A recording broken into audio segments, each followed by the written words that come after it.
Hello and welcome back to Let's Talk More on Monday. I'm your podcast host, Chloe, and we are continuing our Issue 9 Identity Contributor Chat series. So I am joined by our Issue 9 contributors where we talk about their articles, what they wrote about, how they came to work with More, and dig a little bit about into what these articles mean for them and what identity means in relation to their article. So I am joined by Rachel Bromberg today. We're so happy to have you. You wrote a wonderful piece for More, and we're going to get into it. But first of all, thanks for joining me. Of course. Thanks for having me, Chloe. I'm really excited to be here and super Yeah. excited to talk about the article. Me too. And I really love the way that this piece worked in with the rest of the pieces. I think it offered, an interesting perspective that we were missing. And I'm really excited to ask you some questions about it. So let's get right into it. First of all, for our listeners who may not know you, who are you and what do you do? Who am I? That's a really good question. Well, I guess you can say I am like the CEO of Authenticity Projects, which is a fashion and media agency. We put on shows that talk and speak on social issues. This year was social anxiety, and we work with designers, new models, and also senior slash, I guess, seasoned models. And they walk in our show as well, just to empower and embrace the diversity and inclusion in the modeling and fashion world. Yes, Yeah. amazing. Um, and you talked a little bit in your article about your experience as a student. So I would love to hear a little bit more about that. But first, for the people that haven't gotten their copy of Issue 9 Identity, what is your article about? Yeah. So this article is about the show that we put on, as well as the authenticity projects itself, like where the ties into Gen Z and social anxiety, and also third spaces, and how people don't feel like they can be their authentic selves online. So this article also speaks to my personal story growing up as a model and like working in the modeling industry, because I do model and worked in the industry and been told several things that have discouraged me to be a model, but have combated those societal norms. And it kind of just touches on all those things that you may think a stereotypical model would be thinking and going through their head. And yeah, that's that. It's about my story with that. Yeah. So I love these pieces that get personal because I feel like everybody kind of has a journey as they write it. So what did you feel like, it was like for you to write this article and kind of delve into your own identity and how it maybe plays in with some of the models that you've worked with? Yeah, I've been doing modeling since I was 16 years old, with so many different places where you kind of learn the ins and outs of the industry when it comes to who to work with, what kind of people to work with, what to expect, how to market yourself as a model, also how to market yourself as the model you want to be, and how to get yourself into the industry initially. And when I wanted to model, like as a teenager, I wasn't that ideal, stereotypical, model figure that you would expect. I was made fun of for, just like being a little bit different in general as a kid, but also for, wanting to model at 16 and not being, I guess, that ideal 5'11", 105-pound looking girl. Right. And I went to quite a few model workshops and just worked, as a model with new photographers, and just learned progressively in high school, and was told at one of these programs, basically, like, I'm going to be hungry if I really want to be a model. Oof. And so that was really hard for me to hear as someone who is 16 years old, Right. and still growing into my body. And like I continued to do modeling, with breaks in between, and just like learn the ins and outs, like, because a lot of models get taken advantage because they're so vulnerable, and don't understand the industry, and people will take advantage of you for photo purposes and such. And those are like little things to learn. And I'm happy that, I went through it and I kind of got to like share it with you guys, for More Magazine, as well as the people in Authenticity Projects. And yeah, I just learned that you can still model, even if you don't look like that stereotypical runway model like Gigi Hadid, or I guess Hailey Bieber would be good Yeah. examples. And somebody who I looked up to a lot, her name's Ashley Graham. I didn't mention her in the article, but she's really empowering. So I know she is not a stereotypical looking model by any means, Right. but she is still very successful and has found her market. And I want other girls who were me at 16 years old to know that.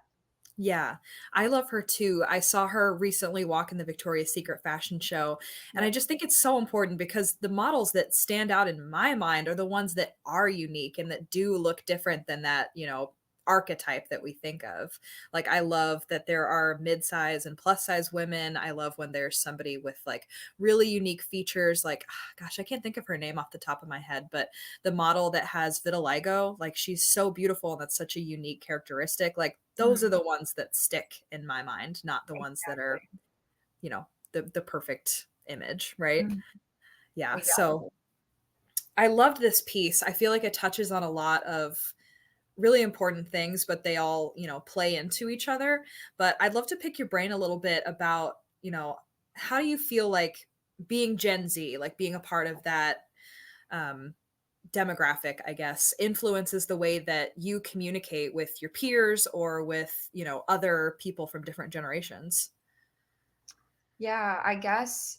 I mean, I kind of have a one up, I would say, because I did study media. I do know, media literacy is extremely important.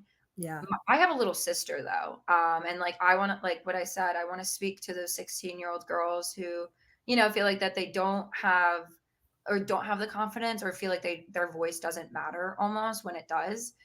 Especially if you have something great to say or even something small to say. People are listening. And I think that um, for media and the Gen Z as a whole, people will sway to like the more popular, I guess, viewpoints or the more, followed trending, that word, everyone knows that word, Yeah. trending views. And instead they will not speak on their own behalf for their own sake and think that they'll have backing. So I guess like authenticity and especially being in the Gen Z era working with a lot of people in Gen Z, we have the skills to um, back up the people who are afraid to like speak on that behalf or even just like have their own confidence in, the little things that come into fashion and modeling. Yeah. And I feel like Gen Z has this almost innate like confidence and feeling that, they do have a place in this world and that what they say matters. And I love that. I think it's so important. And I wish that other generations would just like take a leaf out of your book and realize that like what their perspective matters as well. And I also feel like, the national attitude is changing towards like the more diverse we are, the better. Mhm. I The more completely. we can hear these perspectives, right? Yes. I think the more perspectives that are like spoken about, you'll realize that there's other people that think the same exact way and believe in the same exact message. And that becomes even stronger and a bigger message in general. Right. So you mentioned that your education was in media, and you did talk about that a little bit in your article, but I would love to know what led you to your major and then eventually influenced you got a master's degree, right? I did, yeah. Yeah, I'd love to hear more about that. Yeah, oh boy. I mean, I've loved being in front of the camera since I was a kid. Like I was that little kid that like made my parents sit down in the living room and watch me put on a show for them and like Yes. drag all my little siblings with me to do it. So I feel like it was just in my nature to do something with media, especially Mhm. in front of the camera. And I worked in video production in high school and was like, this is the closest I can get is studying media and doing video production, and also coincidentally like modeling and continuing the realm of being in front of the camera.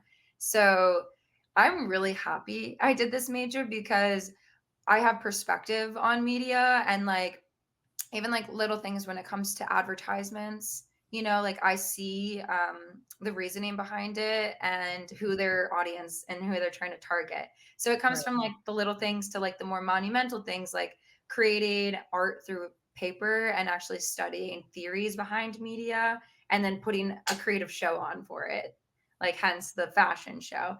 So Right. that was my master's. Like I was like, didn't even realize, like when I was younger, I was a thrifter and I think thrifting just was starting to trend. So that was Right. like fashion and fitting into myself, figuring out who I am. I mean, I'm 24 now, still figuring that out, to this day. Mhm. Um, and so I guess, sorry, I lost my train of thought for a second. You're fine. Oh my gosh, because there's so much. So transitioning that into my master's, I didn't expect to do a fashion show. I've always worked with designers that are just up and coming and local to the Philadelphia area, and it kind of just like happened. And I've always been interested in the body positivity movement, especially with like Lizzo's brand Yitty.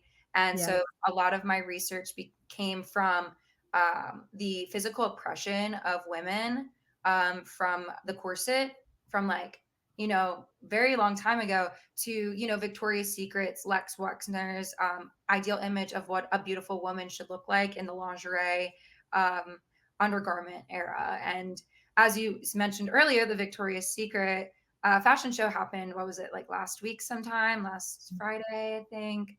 And Victoria's Secret totally rebranded. And so I personally think that they're, trying to be more inclusive in general. And it's great to see companies like Victoria's Secret, who has put women in a bubble of like, this is what beauty looks like, and Right. also is now expanding because of movements that like the body positivity movement and, Liz's line Yitty, who I like really enjoyed because she is super, inclusive, and even Skims was a part of it too. And Mhm. she's really inclusive with her shaper garments. So I researched and am super passionate about, as you can tell, um, how the corset has been an oppressive looking garment that has physically oppressed women as well as socially oppressed women, and now Mhm. how it has shifted to shape women, hence the word shapewear, and make people, be confident in their bodies, regardless of their size, shape, color, whatever, and still be expressive and feel comfortable in a garment that used to look oppressive. So that's Yeah. like really a little short little snippet of kind of what I wrote in my really long thesis paper. So yeah. Yeah, that's so fascinating though, because you're right. Like I have never worn a corset for the purpose of like shrinking my body. Like Mhm. every time I've worn one, it's been like part of a Halloween costume or like because I'm going to some party where, it's like a theme and I'm using it to like feel beautiful, feel sexy. Like it's this Mhm. empowering piece of clothing now. Like we've reclaimed it almost, Yes, which is very exactly. exciting. It is like it societally, corsets were supposed to oppress women because they're not supposed to move, they're not supposed to talk, they're not supposed to breathe. So it Right. was something where, the tighter it is, the smaller your waist, the more like higher class you are, pretty much. To Mm. like shortly put that, because there's a lot of research backing it. But figures like Madonna and like Sarah Blakely with, oh my gosh, with I keep wanting to say Skims with Spanx. Oh my gosh, because it's like Oh pretty much yeah. with Spanx. They are two women, and Madonna, would wear the triangular breast bust with the corset, and it's really to just um, literally physically shape you to make you feel sexier. And that is like a really good way to put it. And I think it's to, accentuate the beauty of a woman's figure. And that's what it's now being stated as opposed to what it was, 200, 300 years ago. Right. That's so awesome. I love that we've made it something exciting instead of oppressive. Exactly. Yeah, right.